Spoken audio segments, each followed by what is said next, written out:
Good morning, Mrs. Fudge. Good morning. My name's Olympia. I'm going to be giving you some discharge teaching before you head out with your new baby boy. Do we figure out a name for him yet? We did. This is baby Roger. Oh, nice to meet you, Roger. So, Mom, we're going to be talking about some signs, some symptoms that you're going to be having after discharge. These are all normal, but I'm going to be letting you know what is not normal. Bleeding, even though you had a C-section, some vaginal bleeding is normal. It's going to start off red, might turn to yellow, brown, and then it'll eventually make its way out after 4 to 6 weeks. Pericare, you're going to have some swelling and pain and discharge. Again, even though you had a C-section, you're going to want to apply ice packs. You can use a sitz bath as well that can help with pain and swelling. When using the bathroom, we don't want you using any toilet paper. We only want you to use that peri bottle that we were talking about. You want to spray the area, clean it off, and then just pat it dry. And then witch hazel pads are also really helpful with helping with hemorrhoids. Breast care, there are going to be some changes here. Colostrum is what we call the first milk that comes in right after delivery. It is different from breast milk. That'll be the first 2 to 3 days you have. It's full of antibodies and proteins and fats, what your baby initially needs to grow a little bit when he's first born. Your breast milk will come in about 3 to 5 days after delivery. You'll see some engorgement. Your breast will be a little bit larger. It might be a little bit painful. We want to encourage you to empty both of those breasts to help ease with some of the discomfort. You can use a warm compress before feeding. It'll help open up those ducts for you. And then you want to wash your hands before and after breastfeeding because you're touching areas that are going into baby Roger's mouth. We don't want to have any infections, nothing that shouldn't be there. And then drink lots of water because your body needs water, but you're also making breast milk for Roger. Medications you might be taking, a stool softener, just because that area did experience a little bit of extra trauma, stretching, contracting. It'll make it easier to pass your first couple bowel movements. Any vaccines that you didn't already have that you couldn't get during pregnancy, these are live viruses. So your rubella, varicella, Tdap, you should get after pregnancy. And you should avoid them for about 28 days afterwards, just because you are going to be giving stuff to your newborn. Ibuprofen can help with pain and inflammation. That'll be your vaginal vessels and then just the rest of your body. You don't want to take more than 4 doses a day. Any medications that you do take, you want to check with your primary care provider, just because some of those medications can transfer through your breast milk. Activity, we don't want you to have any sexual intercourse for about 6 weeks until everything is fully healed, which will take about 6 weeks minimum, maybe a little bit longer. You want to gradually return to your normal activities. You need to get plenty of rest. That's how your body heals. Minimal activity, about 20, 30 minutes a day, is you just walking around your house, taking a walk around the neighborhood. It can help prevent postpartum depression, relieve stress, increase energy, and improve sleep. And then you want to wait about 12 weeks before any high impact activities. And then because of your C-section, we don't want you lifting anything heavier than a baby. A 10-pound laundry basket might be a little bit too much. So just kind of knowing your limits. For your C-section care, you want to monitor the incision for infection. This can look like redness, swelling, pain, discharge that is not clear, anything that has an odor, any bleeding, warmth. Again, you want to use that peri bottle when you go to the bathroom. And then, like we talked about, that sitz bath can help for hemorrhoids and pain. Any questions so far? No, this is very informative. If you have any questions, just let me know. Signs and symptoms of infection, specifically with UTIs, a urinary tract infection. You can have some difficulty urinating, some discomfort while urinating, feeling like you have to go all the time, feeling like you really have to go all the time. Burning is not uncommon with tears or some people who have had episiotomies. A low-grade fever can also happen if you have a urinary tract infection and it travels a little bit. You want to practice those Kegel exercises that can help strengthen that floor, kind of like feeling like you're going to stop peeing and then releasing, kind of practicing those muscles. And then, same as we discussed before with your C-section, monitoring that site. Postpartum depression or the baby blues is completely normal because of the fluctuation of hormones you're having. You just had a baby, things are changing in your body. If any of these feelings last longer than 2 weeks, it's not normal. If you're not having any joy doing the things that you used to do, if you don't want to hold your baby, it's when you want to make an appointment with your care provider.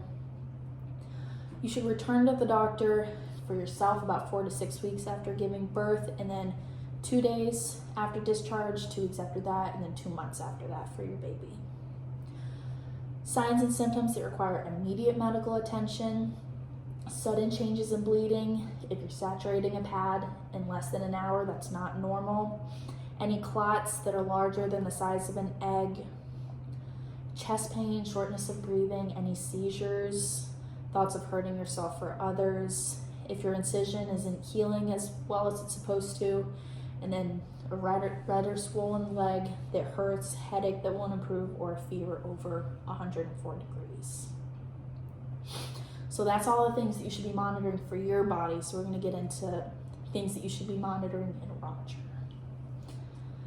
Feeding. Are you planning on breastfeeding? I am, yeah. Okay. Spitting up is common. You want to burp them frequently after every feed to help prevent discomfort in them. And then keeping them upright for about 30 minutes after they've fed can help prevent discomfort. You should be feeding them every 2 to 3 hours. If they're sleeping, you do want to wake them up. You don't want to let them sleep more than 5 to 6 hours, because if they miss those feeds, they're missing the calories, they're not getting what they need to. You want to make sure they move every 3 hours, kind of alternating when you're feeding. You want to make sure you're alternating breasts using the right and the left. You want to empty both of those. Signs if they are hungry could be if they're waking up from sleep, they smack their lips. If they're kind of like looking around with an open mouth, that can be a sign. If they're kind of having their hands to their mouth, stretching. Late signs could be crying or agitation. And then you do want to pump as many times as you feed. If for some reason you have to stop breastfeeding, you want to keep pumping both of those breasts, even if you're not breastfeeding. And then breast milk is good for 4 hours on the countertop, 4 days in the fridge, and then frozen is good for 6 to 12 months.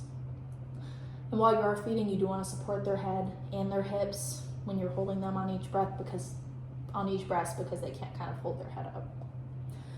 Normal daily output should be as many wet diapers as they are old. So day 1 wet diaper, day 2 wet diapers, day 3 wet diapers, and so on. And then after about a week, they should have about 6 to 8 per day.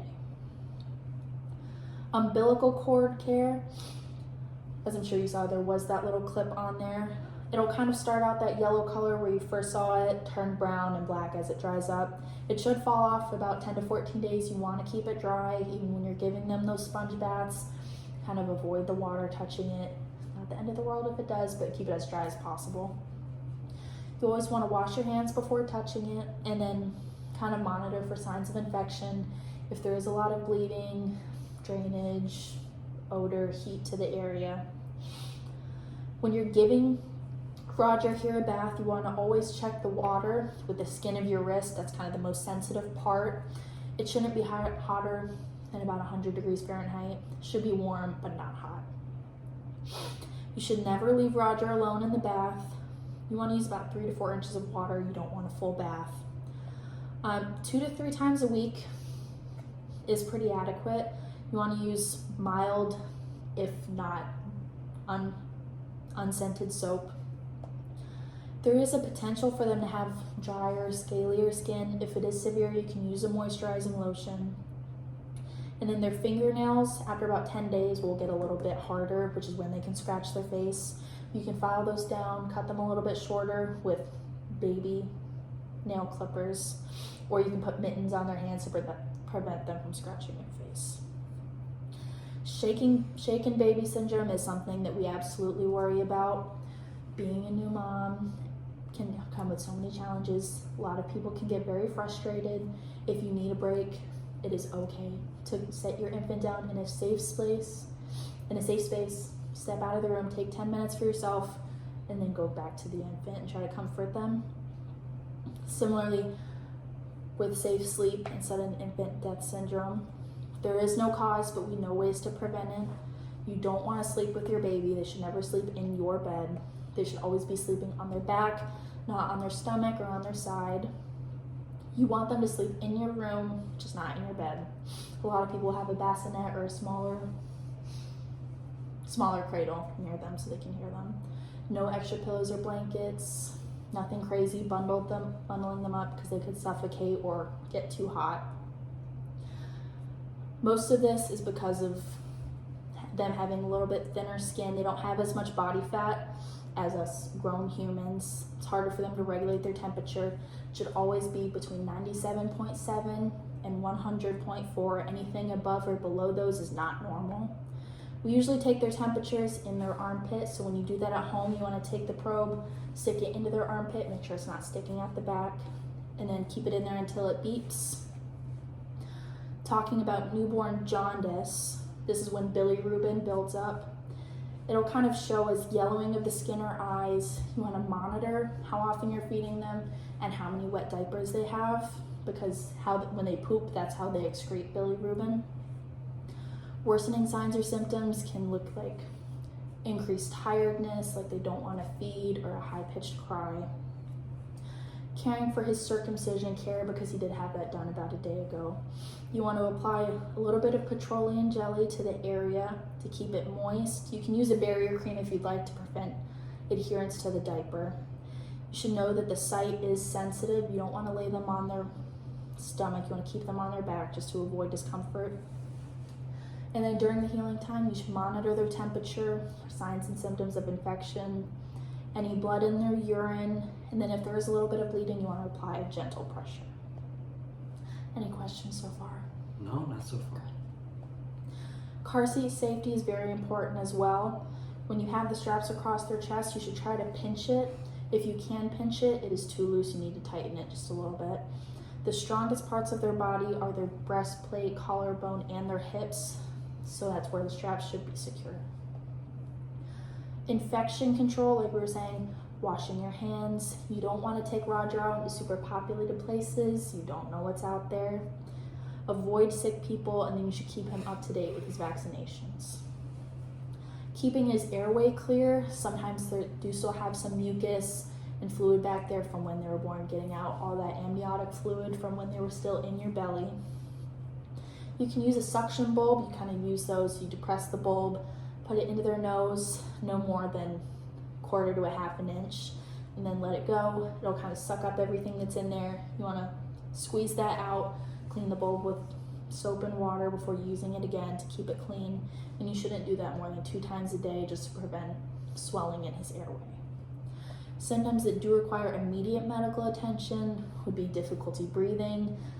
In infants, this shows differently than in humans. They'll have flared nostrils, so if you notice the nostrils getting a little bit wider while he's breathing in, what we call retractions. So if you see the skin of his ribs kind of pulling in when he breathes, can be signs of difficulty breathing. And then grunting, noises that he doesn't usually make.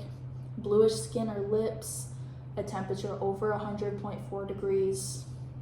And then signs and symptoms of jaundice, like we were saying, yellowing of the skin or eyes, not feeding well, a high-pitched cry, and then decreased dirty diapers, because that'll mean it's building up in his system. And then again, if they're not feeding well, if he's missing feeds, if he's hard to wake up to feed, and not having as many wet diapers, and pale or cool skin. And then lastly, like we were talking about, follow-up appointments, 2 days after delivery, 2 weeks after that, and then 2 months after that. Any questions I can answer for you before we get you discharged? I don't think so. So much to take in, but you did a really good job explaining it. If you have any other questions before discharge, you let us know.